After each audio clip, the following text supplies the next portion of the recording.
નમસ્તે વિદ્યાર્થી મિત્રો, આજે આપણે ધોરણ 4 ના વિષય ગણિતમાં પ્રકરણ નંબર 9 અડધો અને પા વિશે આજે આપણે ભણીશું. હવે વિદ્યાર્થી મિત્રો, આપણે જ્યારે દાખલાની શરૂઆત કરી રહ્યા છીએ ત્યારે તમે સમજી લો, મારી પાસે ઉદાહરણ તરીકે એક સરસ મજાનો ચોક છે, તમે બધાએ જોયેલો છે.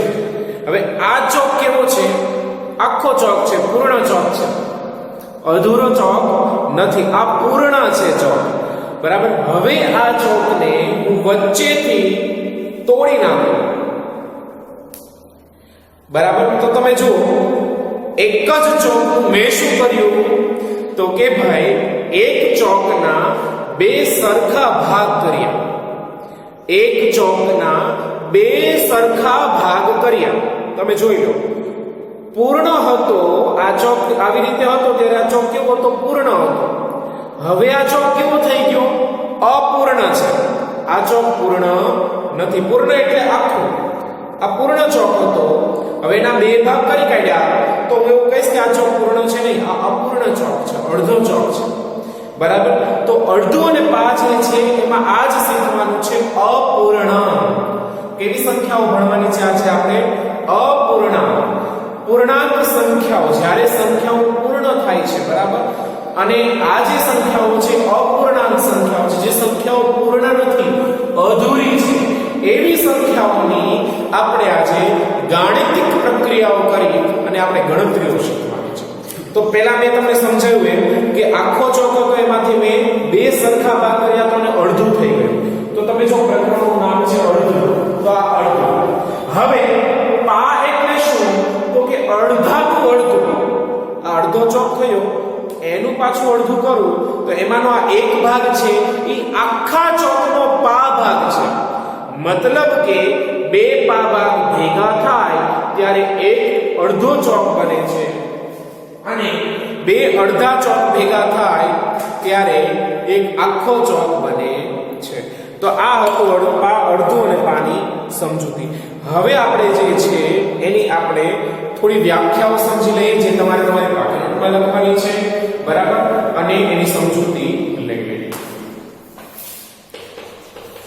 અપૂર્ણાંક એટલે શું?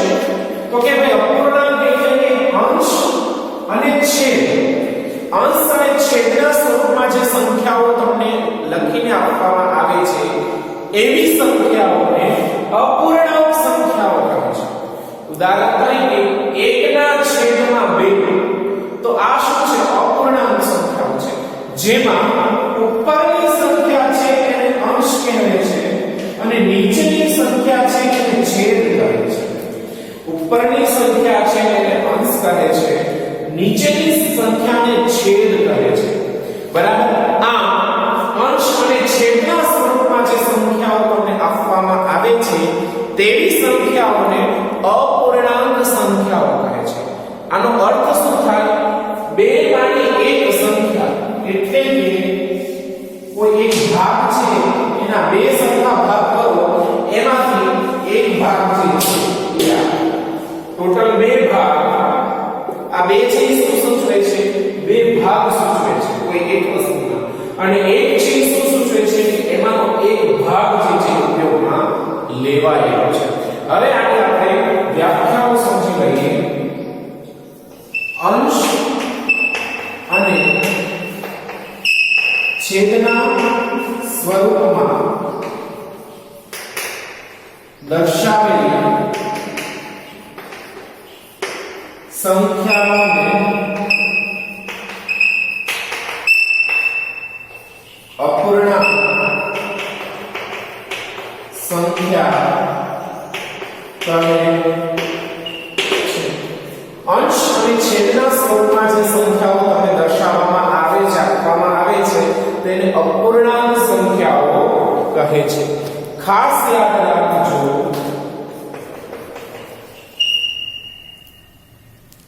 અપૂર્ણાંકમાં ઉપર આપેલી સંખ્યાને, ઉપરની સંખ્યાને અંશ કહે છે. શું કહે છે? ઉપર આપેલી સંખ્યાને અંશ કહે છે. જ્યારે અપૂર્ણાંક જ્યારે અપૂર્ણાંકમાં નીચે આપેલી સંખ્યાને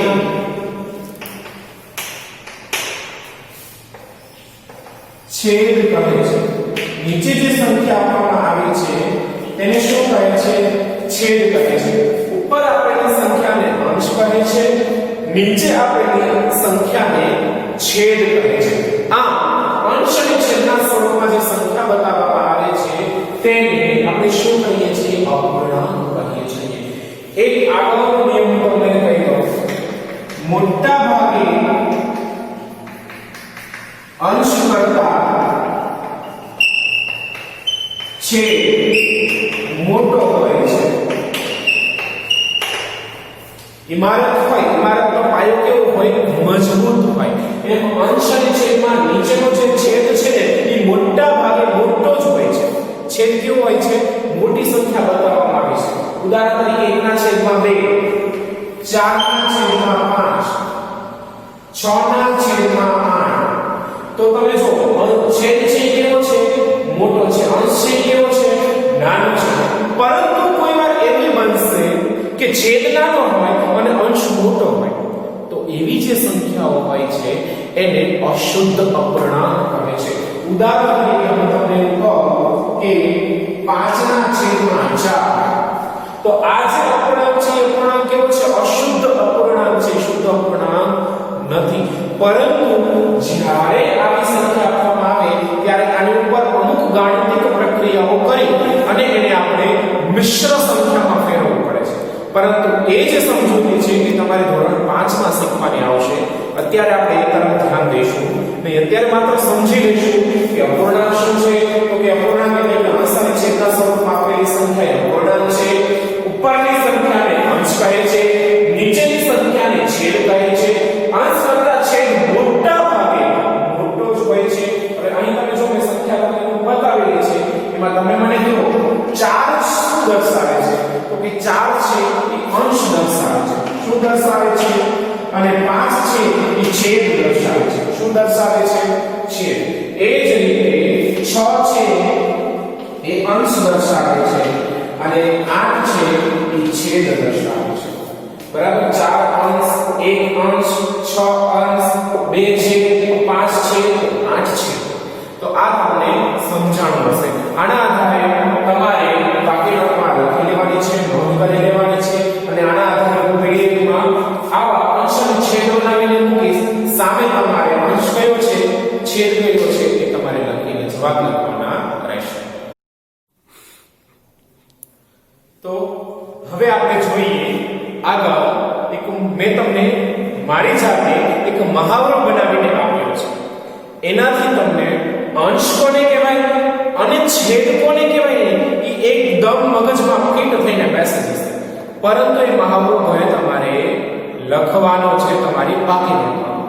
એક વખત હું એની સમજૂતી સમજાવીશ, બરાબર? પછીના જે છે એ તમારે તમારી જાતે બુદ્ધિનો ઉપયોગ કરી અને જવાબ લખવાના છે. જો અહીં મેં તમને એક કોષ્ટક બનાવીને આપ્યું છે. આ વસ્તુ કે આ સમજૂતી તમારા પાઠ્યપુસ્તકમાં નથી, બરાબર? આ તમે સારી રીતે સમજી શકો આ માટે મેં મારી જાતે આખું ફોર્મેટ તમને તૈયાર કરીને આપ્યું છે કે જેનાથી અંશ અને છેદ કોને કહેવાય કે તમે એકદમ સરળતાથી શીખી શકશો અને સમજી શકશો. પરંતુ એ માટે પ્રયત્ન ઘરે તમારે કરવો જરૂરી છે. હવે આ ફોર્મેટમાં મેં એક બાજુ અપૂર્ણાંક લખ્યા છે અને એની સામે એની ખાલી જગ્યાઓ લખી છે, જેમાં અંશ કોને કહેવાય અને છેદ કોને કહેવાય એ તમારે તમારી જાતે પછી લખવાનું છે. હવે એની સમજૂતી હું તમને પહેલા સમજાવી દઉં છું કે અંશ કોને કહેવાય અને છેદ કોને કહેવાય. હવે અહીં જો અપૂર્ણાંક આને કઈ રીતે વહેંચાય તો કે 1 ના છેદમાં 2. મારી સાથે બોલો તો આને શું કહેવાય? 1 ના છેદમાં 2, જેમાં એક અંશ છે. એક છે શું છે? અંશ છે. જ્યારે 2 છે એ છેદ છે. એ શું છે? છેદ છે. એટલે અહીં તમને પૂછ્યું હતું કે ખાલી જગ્યા અંશ, ખાલી જગ્યા છે, તમારે કઈ લેવાનું કે ભાઈ ઉપર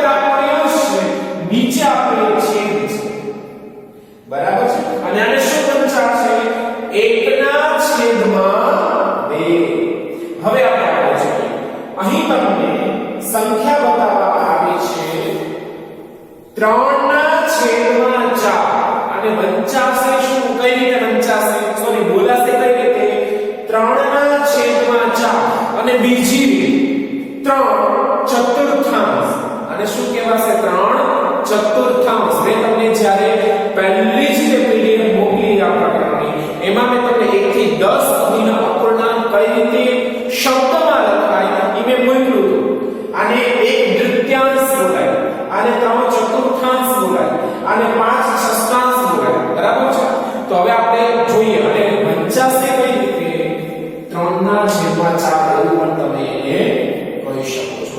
હવે આ અપૂર્ણાંકમાં અંશ કયો છે? તો કે આ અપૂર્ણાંકમાં 3 છે અંશ છે. શું છે? 3 છે અંશ છે, જ્યારે 4 છે એ છેદ છે. સમજાઈ ગયું ને? હા, સરસ. હવે આગળ જો થોડું બુદ્ધિનો ઉપયોગ કરીશું, કારણ કે ગણિત છે કેવો વિષય છે, તમારા બુદ્ધિને એકદમ મજબૂત કરી દે છે વિચાર ક્ષમતાથી. બરાબર? પણ એ ક્યારે કે જ્યારે તમે પૂરેપૂરું ધ્યાન રાખીને જ્યારે ભણશો તો અહીં તમે જુઓ પ્રશ્ન એનો એ છે થોડો અલગ રીતે પૂછેલો છે. અહીં 5/6 5/6 આમાં એવું કીધું છે છેદ કયો ને અંશ કયો. ઘણીવાર આ પ્રશ્ન પૂછાય ને વિદ્યાર્થીઓ શું કરે, આને આ ઉપરની જેમ લખાય 5 અહીંયા 6 અહીંયા નહીં.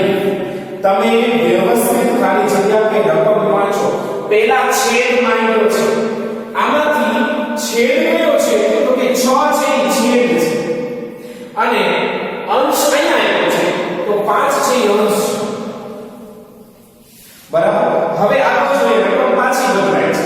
પ્રશ્ન એવો જ છે 8/9 ભાઈ આને શું વંચાશે? 8/9 જેમાં અહીં તમને 8 સંખ્યા આપી છે, પરંતુ એવું કીધું છે કે 8 છે એ શું છે? તો કે ભાઈ 8 ઉપર છે, 8 અંશ છે. શું છે? 8 અંશ છે. પછી તમને એવું કીધું 9 છે એ શું છે? તો કે 9 નીચે છે એ છેદ છે, તો અહીં લખીશું છેદ. એનો એ જ પ્રશ્ન થોડો અલગ રીતે પૂછ્યો જોઈએ. આને શું વંચાશે? મારી સાથે હવે તમે બોલો તો 2/4. આને શું વંચાશે? 2/4 જેમાં 4 શું છે? આમાં જો 4 છે શું છે? સરસ, વેરી ગુડ. 4 છે ઈ છેદ છે. બરાબર? અને 2 છે એ શું છે? તો કે 2 છે એ અંશ છે. 2 છે શું છે? અંશ છે. વિદ્યાર્થી મિત્રો, આગળ હું તમને લખીને આપવાનો નથી. તમારે તમારા ઘરે પાકી નોટમાં આ જાતે હવે તમારે લખવાનું છે. આની સમજૂતી મેં તમને આ બાજુ આપી દીધી છે. ઘરે તમારે જાતે આના જવાબો લખવાના છે, પાકી નોટમાં લખેલી છે. હવે વિદ્યાર્થી મિત્રો, આપણે અપૂર્ણાંકની આકૃતિ દ્વારા સમજૂતી મેળવી. મેં તમારી સામે બોર્ડ ઉપર એક આકૃતિઓ દોરેલી છે, તમે જોઈ શકો છો. હવે આ આકૃતિના મેં સરખા ભાગ કરેલા છે. કોઈમાં 2 ભાગ છે, કોઈમાં 3 ભાગ છે, કોઈમાં 4 ભાગ છે, કોઈમાં 5 ભાગ છે. તો તમે જોઈ શકો છો અહીં એક સર્કલ છે, એ સર્કલના મેં 4 સરખા ભાગ કરેલા છે. તો હવે આને આપણે અપૂર્ણાંક જે સંખ્યાઓ છે શું બતાવે છે એની સમજૂતી સમજવા માટે મેં તમારી સામે આ આકૃતિઓ દોરી છે. અહીં તમે જોઈ શકો છો કેટલા ભાગ છે? તો કે 1 2 3 અને 4 ભાગ છે. કેટલા ભાગ છે? પહેલા તો તમે જુઓ, માનો કે આ ભાગ ના તો એક સર્કલ હોય, શું હોય? તો એક આખો ભાગ છે. બરાબર? હવે આ એક આખા ભાગને હું 4 ભાગમાં વહેંચું છું. ઉદાહરણ તરીકે આમ અને એક આમ. આ સર્કલને મેં કાપી લીધું. બરાબર? પહેલા આખો ભાગ હતો, હવે કેટલા ભાગ થયા? તો કે 4 ભાગ થયા. તમે જો આ એક ભાગ, આ બીજો ભાગ, આ ત્રીજો ભાગ અને આ ચોથો ભાગ. કેટલા ભાગ થયા? એક ભાગ, બીજો ભાગ, ત્રીજો ભાગ અને ચોથો ભાગ. 4 ભાગ થયા. તો 4 ભાગ છે એ છેદ છે. શું છે? આનો મતલબ એ કે આ એક વસ્તુના કેટલા ભાગ છે? 4 ભાગ છે. કે નીચે 4. હવે એમાંથી કોઈ એક ભાગ તમારે લેવાનો છે. ઉદાહરણ તરીકે તમે આ જે ભાગ જે છે, બરાબર, એ તમે લઈ લીધો. ઉદાહરણ કેટલા ભાગ લઈ લીધા? તો કે 2 ભાગ લઈ લીધા. દરેક ભાગ છે શું બતાવે છે એ પણ આપણે જોઈ લઈએ. 1/4. આનો મતલબ એ આ 4 માનો 1 ભાગ, આ પાછું 1/4. તો આ 4 માનો 1 ભાગ છે. પાછું 1/4. 4 ભાગમાંનો 1 ભાગ 1/4. તો આનો મતલબ પણ એમ થયું કે આ 4 ભાગનો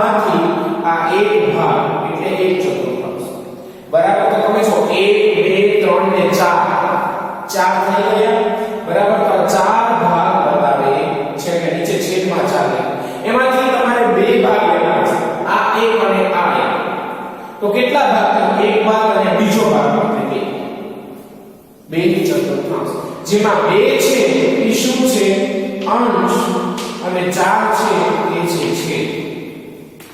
એ જ રીતે આપણે આગળ જોઈએ એક જ વસ્તુના કેટલા ભાગ છે 4 ભાગ કરેલા છે એટલે નીચે લખીશું 4. બરાબર. હવે એમાંથી કોઈ એક ભાગ તમે લઈ લો છો ઉદાહરણ તરીકે આ ભાગ તમે લઈ લો.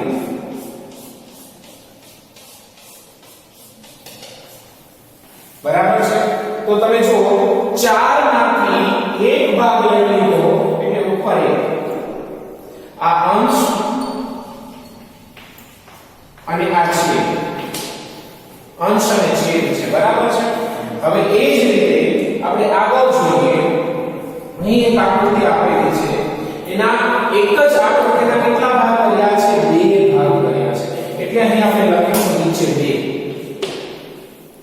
એમાંથી કોઈ એક ભાગ તમારે લઈ લેવાનો છે. ઉદાહરણ તરીકે આ એક ભાગ તમે લઈ લીધો તો ઉપર આવશે 1 જેમાં એક અંશ છે 2 છેદ છે. હવે એ જ રીતે નીચે એક જ વસ્તુના કેટલા ભાગ છે 2 ભાગ છે એમાંથી કોઈ એક ભાગ તમે લઈ લો છો. ઉદાહરણ તરીકે આ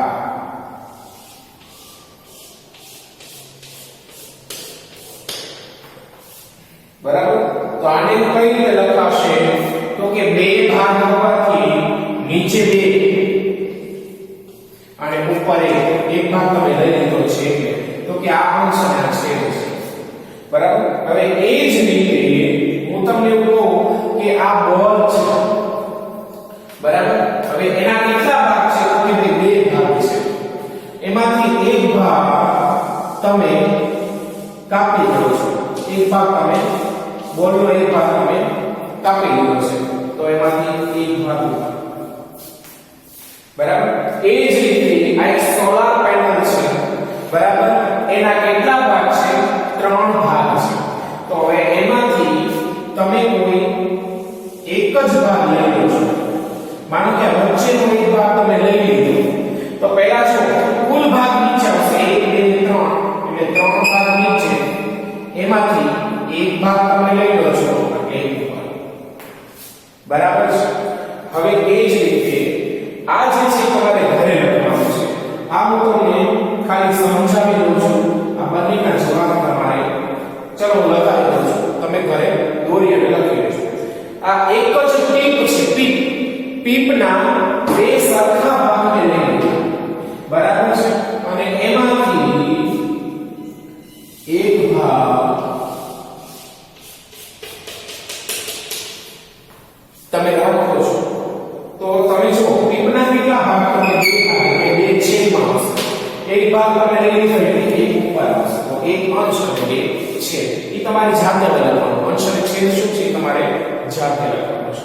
હવે તમે જો નીચે તમને કેટલા ભાગ આપ્યા છે 1 2 3 4 5 ભાગ એટલે 5 નીચે એમાંથી તમે 3 ભાગ લઈ લો છો. યાદ રાખજો કેટલા ભાગ લઈ લો છો 3 ભાગ લઈ લો છો.